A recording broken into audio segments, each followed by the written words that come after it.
Bapak Ibu yang terkasih di dalam Tuhan kita Yesus Kristus, pada hari ini Rabu tanggal 7 Desember 2022 bersama saya dengan Pendeta Hanung pribadi, kembali kita boleh bersama-sama mendengarkan dan merenungkan firman Tuhan yang terambil dari Matius pasal yang ke-12 ayat yang ke-33 sampai dengan yang ke-37, yaitu tentang Yesus dan Beelzebul.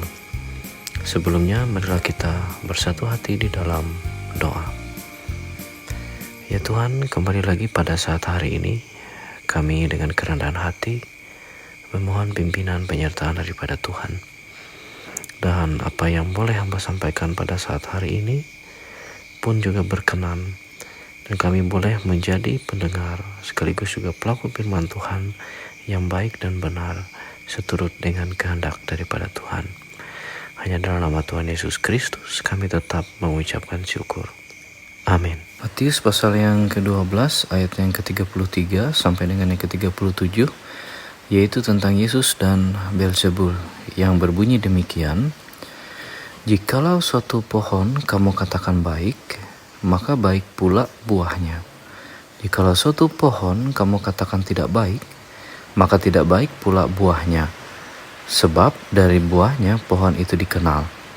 Hai kamu keturunan ular beludak, bagaimanakah kamu dapat mengucapkan hal-hal yang baik, sedangkan kamu sendiri jahat? Karena yang diucapkan mulut meluap dari hati. Orang yang baik mengeluarkan hal yang baik dari perbendaharaannya yang baik, dan orang yang jahat mengeluarkan hal-hal yang jahat dari perbendaharaannya yang jahat. Tetapi aku berkata kepadamu, setiap kata sia-sia yang diucapkan orang harus dipertanggungjawabkannya pada hari penghakiman.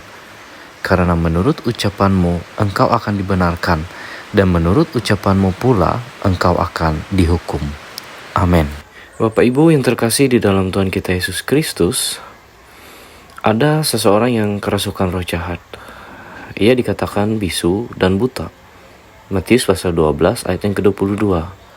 Tidak ada petunjuk yang jelas apakah kebisuan dan kebutaan ini diakibatkan oleh kerasukannya. Di dalam kesatuan perikop ini nampaknya lebih tertuju kepada perbandingan antara orang-orang Farisi dan Yesus daripada keterangan detail tentang kondisi orang tersebut atau proses penyembuhannya.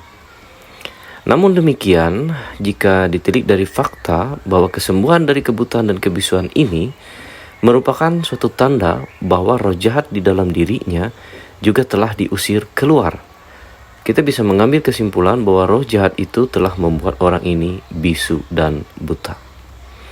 Di dalam cerita ini juga, orang-orang Farisi tidak menyangkali apa yang telah terjadi. Mereka mengakui bahwa setan yang ada dalam diri orang itu telah diusir keluar oleh Yesus. Situasi masalahnya, mereka malah menggunakan lidah mereka dengan tidak benar, sehingga muncullah kata-kata fitnah dengan mengatakan bahwa Yesus mengusir roh jahat itu dengan kuasa penghulu roh jahat atau Beelzebul. Ayat yang ke-24. Walaupun Matius pasal 12 ayat 22 sampai 37 tidak memberikan petunjuk yang tersurat bahwa orang-orang Farisi dalam kisah ini telah menghujat Roh Kudus, bisa jadi mereka sudah menghujat atau berada pada titik terdekat dari dosa menghujat tersebut. Apa yang mereka lakukan memberi gambaran yang cukup jelas tentang penghujatan kepada Roh Kudus. Dosa ini lebih dari sekedar penolakan terhadap ajaran dan pelayanan Yesus. Apa saja petunjuk tentang dosa menghujat Roh Kudus tersebut? Kalau kita perhatikan dengan seksama, yang pertama, dosa ini hanya terjadi pada mereka yang telah mengetahui tentang Yesus dan segala karya daripada Roh Kudus, namun tidak memberikan tanggapan yang tepat dan benar. Orang-orang Farisi sudah sering melihat mujizat yang dilakukan Yesus. Mereka pun berkali-kali mendengar, bahkan memperdebatkan ajaran Yesus. Sebagai orang yang terlatih di dalam tradisi keagamaan Yahudi, mereka juga pasti sudah mengenal doktrin tentang Roh Allah dengan cukup baik. Orang-orang semacam Farisi justru yang berpotensi melakukan dosa penghujatan kepada roh. Jika mereka sungguh-sungguh telah melakukan dosa ini, maka tidak ada harapan bagi mereka.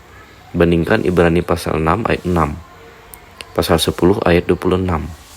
Nah, kemudian yang kedua, dosa ini merupakan penghinaan secara sengaja terhadap fakta-fakta tentang Yesus Kristus yang sudah diketahui tentang kebenaran serta kuasa akan ajarannya.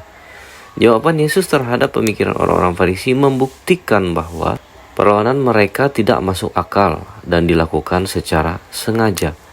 Matius pasal 12 ayat 24 sampai yang ke-27. Nah, kemudian yang ketiga, berbeda dengan orang banyak yang walaupun cenderung tidak percaya tetapi masih memberi ruang untuk kemungkinan sebaliknya. Matius pasal 12 ayat yang ke-23. Semua orang kagum dan takjub. Dia ini agaknya anak Daud.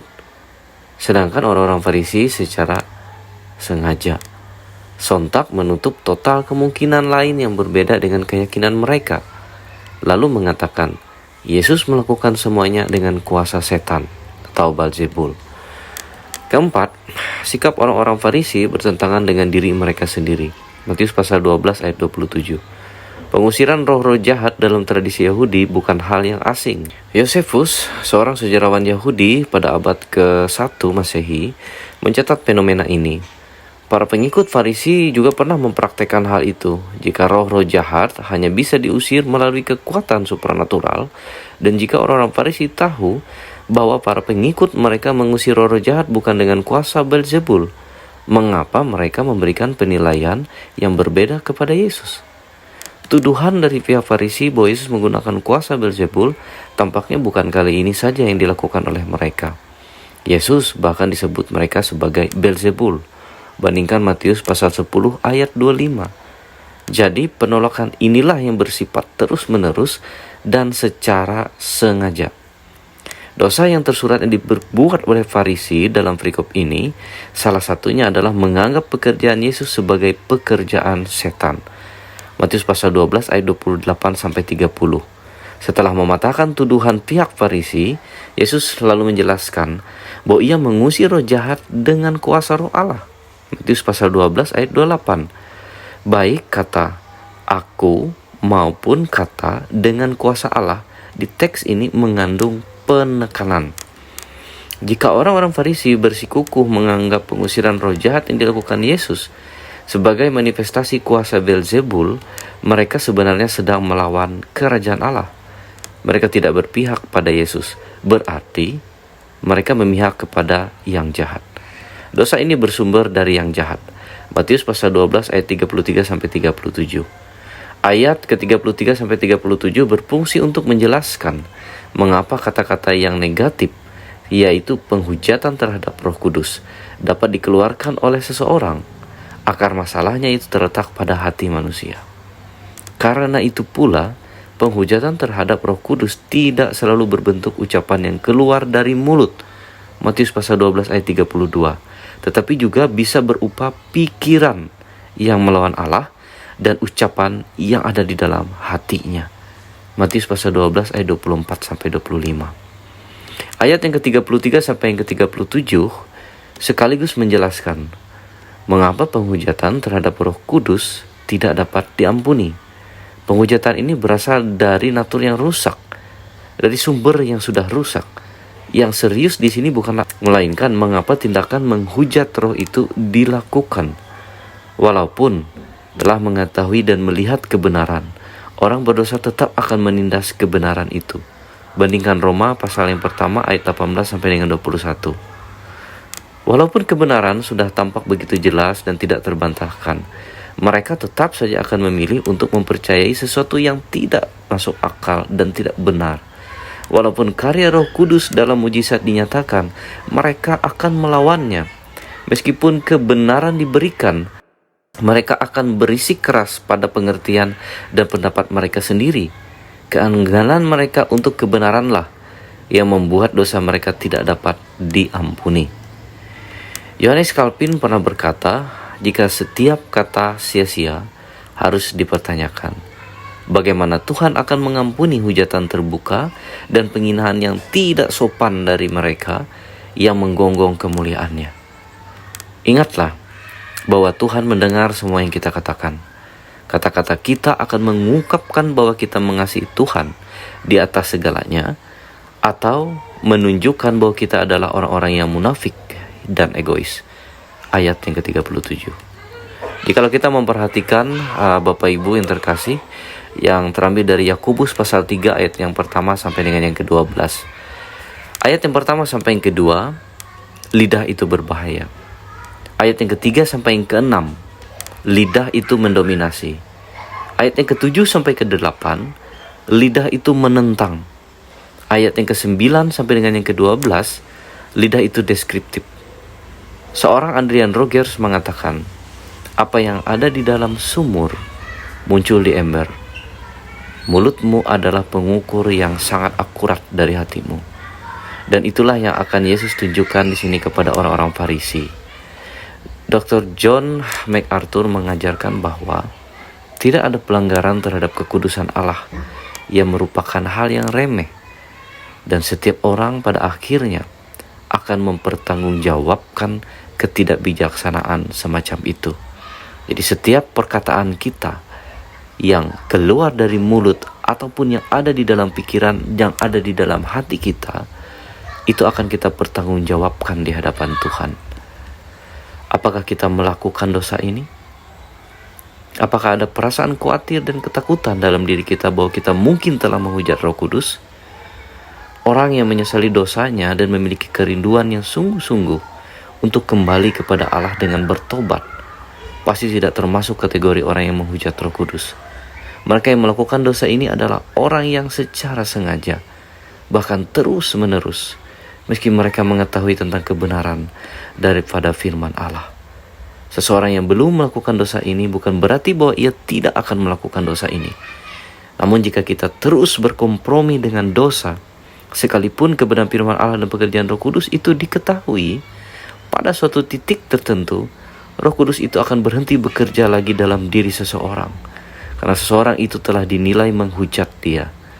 Jika ini terjadi, tidak ada kemungkinan aman dalam pertobatan. Kenapa masih menunggu Bapak Ibu? Bertobatlah sekarang, besok mungkin akan terlambat. Amin. Bapak Ibu yang terkasih di dalam Tuhan kita Yesus Kristus, marilah kita bersatu hati di dalam doa syafaat. Ya Tuhan, kembali lagi pada saat hari ini dengan kerendahan hati kami kembali hadir di hadirat Tuhan di dalam doa ini. Kami juga memohon pengampunan daripada Tuhan, pengudusan daripada Tuhan, sehingga doa kami ini layak dan berkenan di hadapan Tuhan yang Maha Kudus dan Maha Suci. Terima kasih Tuhan, kami yakin dan percaya Tuhan senantiasa mengajar bahkan menegur kami dalam hal kami menjaga lidah kami menjaga bibir kami ini ya Tuhan di dalam berucap dan berkata-kata. Ajarkanlah kami untuk memiliki kerendahan hati dan memiliki iman yang senantiasa setia dan kokoh di hadapan Tuhan, sehingga apa yang kami katakan yang muncul dari perbendaharaan kami yang benar-benar murni dan tulus. Dan kami boleh bersyukur juga ya Tuhan, Tuhan menyucikan dalam setiap kehidupan pribadi kami, sehingga kami yakin dan percaya buah yang ada di dalam hidup kami ini yaitu bersumber daripada kebenaran, kuasa dan penyertaan Tuhan. Terima kasih Tuhan, kami yakin dan percaya tidak hanya dalam perkataan ini kami berkata yang baik dan benar tentang Tuhan, tetapi juga dalam setiap perbuatan kami yang boleh menjadi contoh dan teladan di hadapan Tuhan. Hari ini juga kami berdoa ya Tuhan untuk bangsa dan negara kami.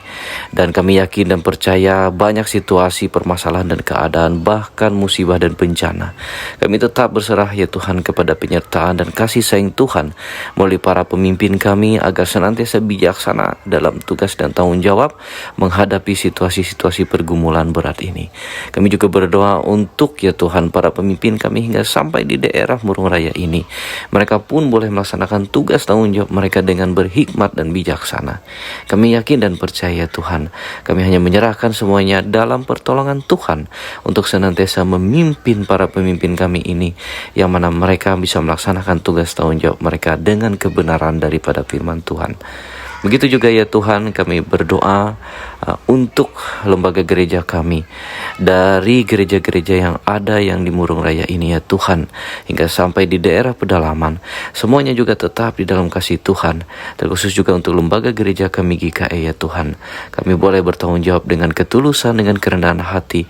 Kami yang ambil bagian seluruh para pekerja dan seluruh penetua diakon dan orang-orang yang tergerak hati boleh bekerja sama dengan baik.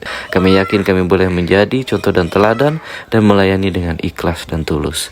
Terima kasih ya Tuhan. Hari ini kami mendoakan untuk seluruh anggota jemaat kami ya Tuhan yang ada di Resort Murung Raya ini. Kami yakin dalam setiap usaha dan pekerjaan, dalam kehidupan rumah tangga, dalam setiap pengharapan kami serahkan di dalam Tuhan. Untuk orang tua kami yang lanjut usia, untuk anak-anak yatim piatu, untuk orang-orang yang sakit, untuk janda duda ya Tuhan yang menjaga kekudusan dirinya, dan seluruh ya Tuhan untuk anggota jemaatnya di dalam pergumulan berat. Kami yakin pertolongan Tuhan senantiasa menyertai dan memberkati kami semua. Hari ini juga terkhusus ya Tuhan, kami berdoa untuk jemaat kami yang ada di Liang Nyaling. Kami yakin dan percaya Tuhan, seluruh para pekerja hamba Tuhan yang melayani di sana, dan juga ya Tuhan seluruh anggota jemaat yang ambil bagian di dalam bergereja, semua juga tetap melaksanakan tugas tanggung jawabnya dengan ketulusan hati, dengan kerendahan hati.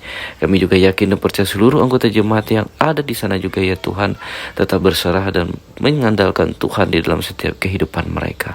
Kami yakin pertolongan Tuhan senantiasa juga ada di dalam setiap kehidupan mereka. Tuhan berkati kehidupan rumah tangga, keluarga, dan kami yakin dan percaya Tuhan memberkati dalam setiap usaha, pekerjaan, bahkan pengharapan mereka. Terima kasih Tuhan, hanya dalam nama Tuhan Yesus Kristus, Tuhan dan Juru Selamat, kami senantiasa mengucapkan syukur. Bapa kami yang di sorga, dikuduskanlah namamu. Datanglah kerajaanmu, jadilah kehendak-Mu di bumi seperti di sorga. Berikanlah kami pada hari ini makanan kami yang secukupnya, dan ampunilah kami akan kesalahan kami, seperti kami juga mengampuni orang yang bersalah kepada kami. Dan janganlah bawa kami ke dalam pencobaan, tetapi lepaskanlah kami daripada yang jahat. Karena Engkaulah yang punya kerajaan dan kuasa dan kemuliaan sampai selama-lamanya. Amin. Tuhan memberkati engkau dan melindungi engkau. Tuhan menyinari engkau dengan wajah-Nya dan memberi engkau kasih karunia. Tuhan menghadapkan wajah-Nya kepadamu dan memberi engkau damai sejahtera. Amin.